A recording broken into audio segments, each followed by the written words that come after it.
नमस्कार शेतकरी बंधूंनो, मी अक्षय ॲडव्हान्टा सीडचा प्रतिनिधी. मी तुमचं स्वागत करत आहे कृषक 2026 येथे लागवड आमचा या ठिकाणी ॲडव्हान्टाची एआयसी आहे आमची या ठिकाणी.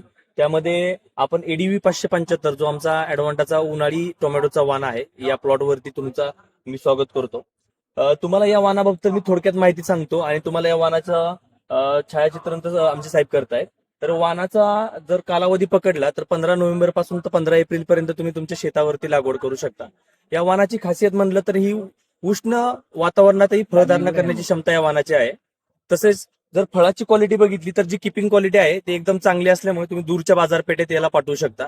जसं की मी पहिल्यांदा बोललो की हा वाण अतिशय उच्च उत्पन्नासाठी चांगलाच प्रतिसाद देतो आहे आपल्या मार्केटला. एका झाडाला सर्वसाधारणपणे 60 ते 65 या झाडाच्या फळाची धारणा करण्याची क्षमता आहे आणि तसेच एका झाडाला जवळ ते 5 ते 6 किलो माल तुम्ही तोडू शकता. इतकं चांगलं उत्पन्न हा वाण देऊ शकतो. त्याचबरोबर जो आपण लिपकल व्हायरस म्हणतो, जो टोमॅटो लिपकल व्हायरस, त्या व्हायरसच्या अगेन्स्ट चांगला टॉलरन्स या वाणामध्ये आहे. आणि जर तुम्ही विचार केला तर हा वाण उन्हामध्ये पण चांगलं फळधारणा का करू शकतो, तर या झाडाचं फॉलेज जे आहे, या वाणाचं फॉलेज इतकं छान आहे की हे जे काही फूड सेटिंग असेल ते फॉलेजच्या आतमध्ये आहे. त्याच्यामुळे तुम्ही तुमच्या शेतामध्ये येत्या हंगामात ॲडव्हान्टाचा एडीव्ही 575 नक्की लावा आणि भरघोस उत्पन्न घ्या. धन्यवाद.